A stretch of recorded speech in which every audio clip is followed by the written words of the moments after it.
He dumped me in public and called me ugly. But this morning, karma made him beg, "Before I start, please subscribe to the channel and let me know from where you are listening in comments." Love makes fools out of people. That's the only way I can describe what happened to me. I thought I was in love, and for a while, I truly believed I had found someone special. But what I actually had was a ticking time bomb in human form, a man so obsessed with appearances and ego that he didn't care who he crushed along the way. My name is Isabella, though most people call me Bella. I'm 26, and until recently, I was in a relationship with someone I thought I'd spend the rest of my life with. His name was Ethan Carter. To anyone who didn't know him deeply, he seemed perfect. Tall, athletic, charismatic, and magnetic in that way that made people flock to him at parties. We met at a rooftop gathering hosted by a mutual friend. I wasn't even going to go. I'd had a long week at work and the last thing I wanted was to stand around in a noisy crowd of people making small talk. But my friend begged me, and against my better judgment, I went. I can still remember that night vividly. I was standing alone near the snack table, nibbling on chips and scrolling through my phone to look busy, when Ethan appeared out of nowhere. He leaned on the counter beside me, gave me that half smile that later became his trademark, and said, "Scrolling through Instagram at a party? That should be illegal." I laughed awkwardly, embarrassed, and muttered something about not knowing anyone there. Instead of walking away, he started talking to me. Really talking to me. He asked about my favorite books, and when I told him I loved thrillers, he lit up and said he did too. For the rest of the night, he barely left my side. When the party ended, he asked for my number. The next morning, he texted me, "Good morning, Bella. Had fun last night. Let's do it again." And that's how it began. The first few months were straight out of a rom-com. He was attentive, thoughtful, and seemed to go out of his way to make me feel cherished. He'd show up at my work with my favorite coffee order. He'd text me first thing in the morning and last thing at night. He remembered the smallest details, like how I once mentioned loving gummy bears as a kid. He brought me a bag on our second date. He had this way of making me feel like I was the only person in the room. When he looked at me, it was like no one else mattered. For someone like me, quiet, introverted, never the center of attention, that kind of focus felt intoxicating. My friends teased me about how lucky I was. "Ethan Carter is into you," one of them whispered in shock when I told her. I laughed it off, but secretly, I felt it too. A part of me couldn't believe a guy like him wanted me. For a while, I was happy. Blissfully so. But perfection doesn't last. Slowly, the little things began to shift. The first time it happened was on a double date with one of his friends and his girlfriend. We were sitting at a bar, swapping stories, when I stumbled over a word in the middle of my sentence. I laughed it off, but Ethan seized the opportunity. He grinned and said, "See? Bella's cute, but she's kind of a nerd sometimes." The table laughed. I laughed too, though it stung. Later, when I asked him why he said that, he brushed it off. "Relax, Bella. It's just a joke. Don't be so sensitive." That became a pattern. He'd make little digs about me in front of others. The way I dressed. The way I walked. My quiet personality. Always framed as just a joke. At first, I convinced myself he didn't mean it. Maybe that was his sense of humor. Maybe I was overreacting. But over time, the jokes turned sharper. He compared me to other women. He'd say things like, "You'd look hotter if you lost a little weight," or, "Why don't you dress more like my friend's girlfriend? She's got style." When I looked hurt, he'd roll his eyes. I'm just trying to help you. Don't take it the wrong way. And then, when we were alone, he'd flip the switch again. He'd be sweet, affectionate, apologetic. He'd hold me and say he only wanted me to fit in better, to shine the way he thought I could. He made me feel like the problem wasn't his cruelty, it was my insecurity. And I believed him. So why did I stay?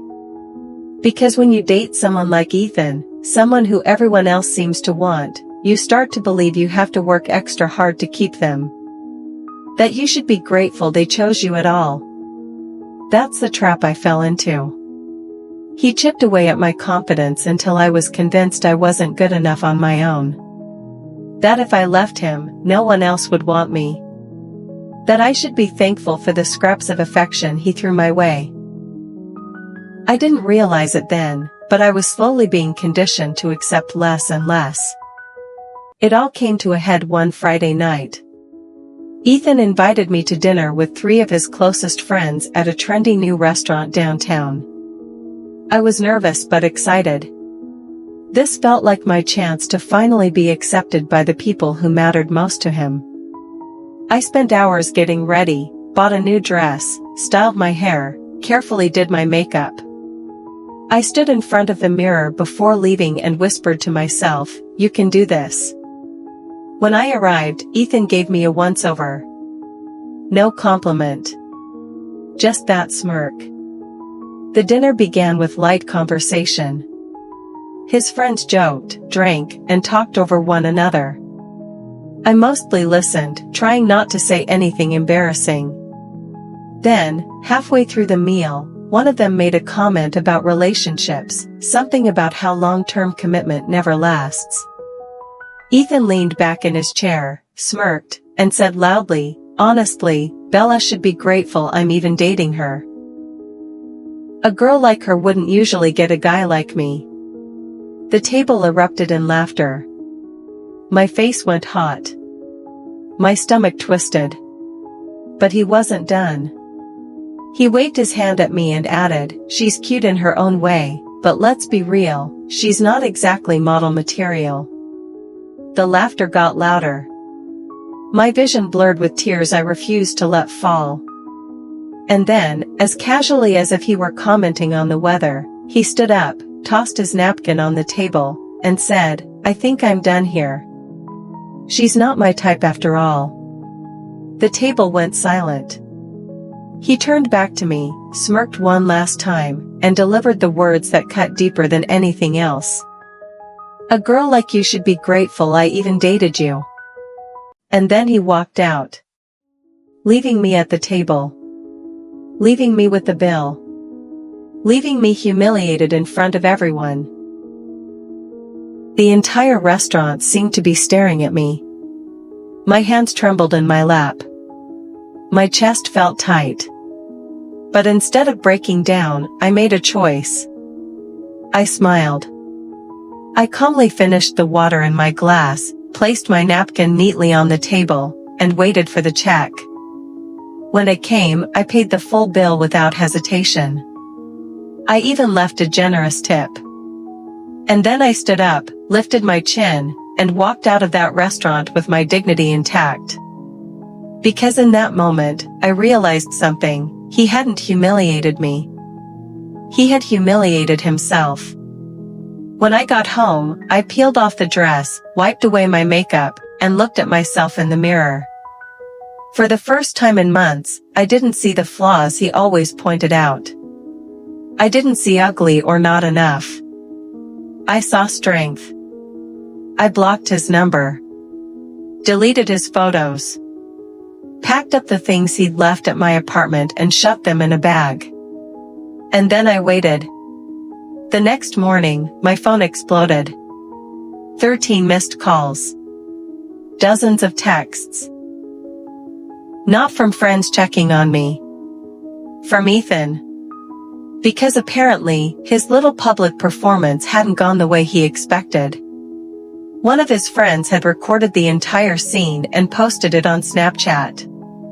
At first, it was just a joke between them. But the video spread fast. By morning, half our mutual friends had seen it. People were disgusted. His coworkers saw it. His gym buddies saw it. His family saw it. His own sister messaged me, "I'm so sorry. He's a disgrace." His mother even called me to apologize on his behalf. And Ethan? He panicked. The calls and texts weren't gloating. They were desperate. He begged me to answer. He wrote long messages saying he'd been drunk, that he didn't mean it, that he was just trying to look cool in front of his friends. He said he missed me. He said he wanted me back. He said it was all a mistake. But I didn't respond. Because it wasn't a mistake. It was the truth. He had shown me who he was, and for once, I believed him. The fallout hit him harder than he could have imagined. His friends distanced themselves, not wanting to be associated with the backlash. Girls he'd been flirting with unfollowed him. At work, people whispered about the video. His reputation as the charming guy evaporated overnight. The man who once thought he was untouchable suddenly had no one. And me? I thrived. Friends I hadn't spoken to in months reached out to support me. Strangers messaged me kind words after seeing the video. People told me I had handled myself with grace. I started going to therapy, not because I was broken, but because I wanted to understand why I had accepted so little for so long. I joined a gym, not to change my body for anyone else, but to feel strong. I picked up cooking classes, rediscovered my love for painting, and started living for myself again. Slowly, I rebuilt my confidence. And one day, I looked in the mirror and realized I wasn't just surviving, I was thriving. Ethan once told me I should be grateful he dated me. But the truth is, I'm grateful he revealed his true self before I wasted any more time. He thought he humiliated me. But all he did was free me. Now, when I look in the mirror, I don't see ugly. I don't see not good enough. I see a woman who smiled through the humiliation, paid her own bill, walked out with dignity, and left him to drown in the mess he created. So when I saw those 13 missed calls this morning, I smiled again. Because he finally realized what he lost. And I finally realized I never needed him in the first place.